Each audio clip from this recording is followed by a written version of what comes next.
আসসালামু আলাইকুম, সবাই কেমন আছেন? আবারও নিয়ে হাজির হলাম আরেকটি ভিডিও। আজকে আমি কচি ছিম দিয়ে একটি মজার ভর্তা রেসিপি তৈরি করব, সেটি আপনাদের সঙ্গে শেয়ার করছি। এখানে আমি পরিমাণ মতো কয়েকটি ছিম ভালো করে ধুয়ে পরিষ্কার নিয়েছি, আর দিয়ে দিচ্ছি এখানে দুইটা টমেটো দুটাকে একটু মাছ বরাবর কেটে নিয়েছি, নিয়ে এবার ভালো করে সিদ্ধ করে নেব। আমি দেশি হোমমেকার ওয়েলকাম করছি বরাবরের মতো আরেকটি ভিডিও দেখার জন্য। সিম এখন বাজারে কিন্তু অনেক কম দামে পাওয়া যাচ্ছে, তাই যে কোনো রকমের রেসিপি এখনই খাওয়ার সময়। সিমে তো তরকারি সবজি সবসময় খেয়ে থাকি। আজকে আমি সিমের এই ভর্তা রেসিপিটা আপনাদের সঙ্গে শেয়ার করছি। অনেক মজাদার একটি রেসিপি। গরম গরম ভাতের সাথে এই একটি ভর্তা হলে কিন্তু আর কিছু লাগবে না, এক প্লেট ভাত নিমিশে খাওয়া হয়ে যাবে। আমি তো একদম পানি শুকিয়ে নিয়েছি। এবার আমি শুকনো মরিচ পেঁয়াজ ভেজে নিলাম তেলের উপরে, নিয়ে চলে আসলাম ভর্তা করার জন্য। এবার হাত দিয়েই কিন্তু আমি ভর্তাগুলো করব। পরিমাণ মতো এখানে লবণ দিয়ে দিচ্ছি।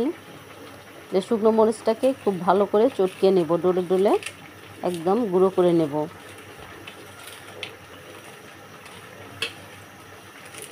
যারা ভর্তা লাভাররা আছেন তারা কিন্তু এই ভর্তা রেসিপিটি আমার মনে হয় অনেক পছন্দ করবেন, আর অবশ্যই বাসায় একবার হলেও ট্রাই করবেন।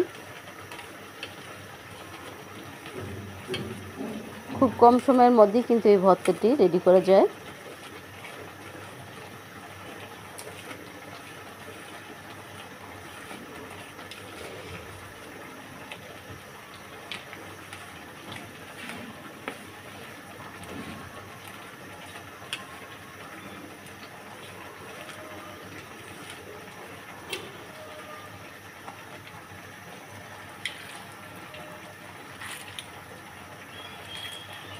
এবার আমি আগে থেকে সিদ্ধ করে রাখা টমেটো এবং সিমটাকেও এরকম হাত দিয়ে খুব ভালো করে চটকিয়ে নিচ্ছি।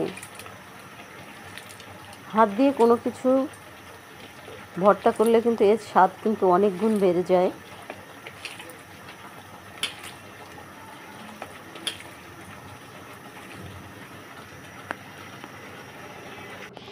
ভর্তাটা আমার হয়ে গিয়েছে। এবার এর মধ্যে আরও একটু স্বাদ বাড়ানোর জন্য আমি এখানে ধনেপাতা কুচি দিয়ে দিচ্ছি।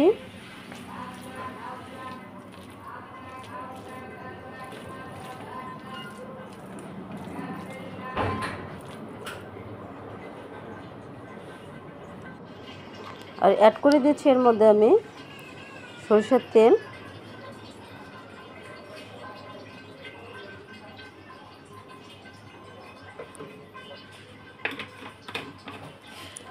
তৈরি হয়ে গেল ঝটপট মজাদার একটি ঝালঝাল ভর্তার রেসিপি, সিম টমেটোর ভর্তা। অবশ্যই একবার ট্রাই করে দেখবেন, সবাই অনেক পছন্দ করবে এবং পেট ভরে ভাত খেয়ে নেবে।